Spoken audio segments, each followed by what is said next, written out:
बिस्मिल्लाहिर्रहमानिर्रहीम। अस्सलाम वालेकुम क्लास। आज हमारा टॉपिक है other economic applications in the models of derivation of cobweb models, जिसमें आपने लैग टाइम पीरियड इन्वॉल्व किया था, उससे ही रिलेटेड हमारा आज ये नेक्स्ट टॉपिक है। इसमें अभी जो क्वेश्चन नंबर 19.8 है, इसमें सिंपल एक डेरिवेशन दी हुई है फार्मूले की। Derive the formula for the value P T of an initial amount of money P not deposited at the following interest rate for t years when compounded annually.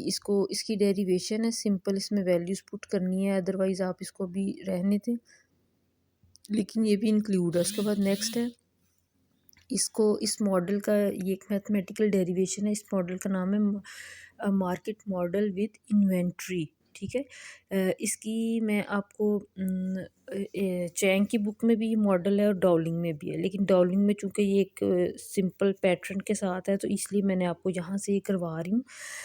Market model with inventory, इसमें जो है जिस तरह आपने Q D और Q S जो है, इसमें कुछ हमने एजम्पशंस जो हैं वो लेनी है, जो मैं आपको खुद से लिखवा देती हूँ। 3 एजम्पशन है। Q D and Q S T R unlagged function. Unlagged यानी कि इसमें लैग टाइम पीरियड इन्वॉल्व नहीं है।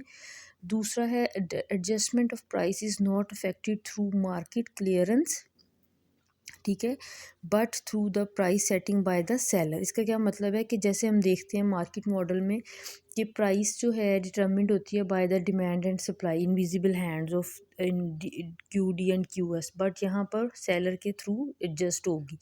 The price adjustment, third point है, is inversely proportional to the change in inventory. ठीक है, price adjustment is inversely proportional to the change in inventory. ठीक है, आगे इसने जो एजम्पशंस दिए हैं इसको भी आप लिख लें। Price is no longer determined by a market clearing maker, वही जो एजम्पशन जो मैं बता रही हूँ इसी को उसने यहाँ पर दिया हुआ है। अब Q S T minus Q D T, ये एक तरह से आपका स्टॉक है, यानी कि डिमांड के बाद आपकी जो सप्लाई रह जाती है वो आपका एक तरह से स्टॉक आ जाता है। ठीक है, और उसके बाद जो है अगर जो है बिल्डअप इन इन्वेंट्री, अगर क्यू एस जो है वो ज़्यादा होगा क्यू डी से, will tend to reduce price. ये भी आपको पता है, डिमांड ज़्यादा हो, और अगर जो है क्यू एस कम होगा क्यू डी से तो it will cause to price rise. ठीक है, ये चीज़ें आगे इसमें सिंपल आपने जिस तरह पहले आप करते आए हैं कि आपके पास जो है सबसे ऊपर आप देखें Q D T is equals to C plus G P T, Q S T is equals to G plus H P T. ठीक है, और पी टी प्लस वन क्या है, P T minus alpha Q S T minus Q D T. ठीक है, तो अब इसमें जस्ट आपने वैल्यूज़ पुट करनी है। टाइम एक्चुअली थोड़ा इसमें शॉर्ट होता है, वैसे मैं आपको इसमें अब बता भी दूंगी कोई अगर आपको प्रॉब्लम है। Substituting Q S and Q D in equation 19.6। अब पी टी प्लस वन की जो इक्वेशन है इसमें आपने ये वैल्यूज़ पुट कर दी हैं, उसको आपने सिंप्लीफाई कर लिया तो आपके पास आ गया 1 प्लस एल्फ़ा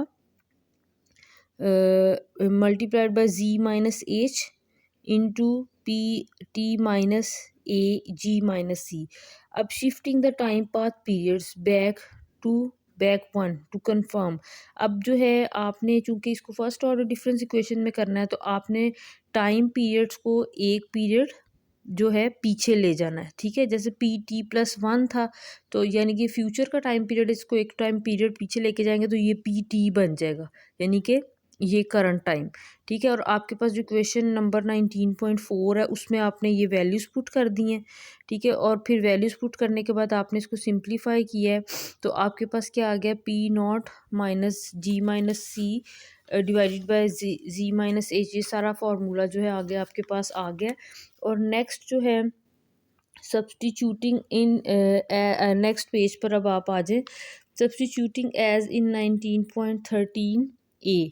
ठीक है, आपके पास जो 19.13 ए की क्वेश्चन थी उसमें आपने ये वैल्यूज़ पुट की जो हमने पहले भी कॉबवेब मॉडल में आपको मैंने ये करवाई हुई है। 19.13 ए पेज नंबर 422 पर आप देखें, आपके पास इक्वेशन है 19.13 ए, उसमें आपने ये वैल्यूज़ पुट की हैं तो आपके पास जो है इक्वेशन आ गई है पीटी की, ठीक है। अगर स्टेबिलिटी कंडीशंस हैं जो कि आपने ऑलरेडी की हुई हैं,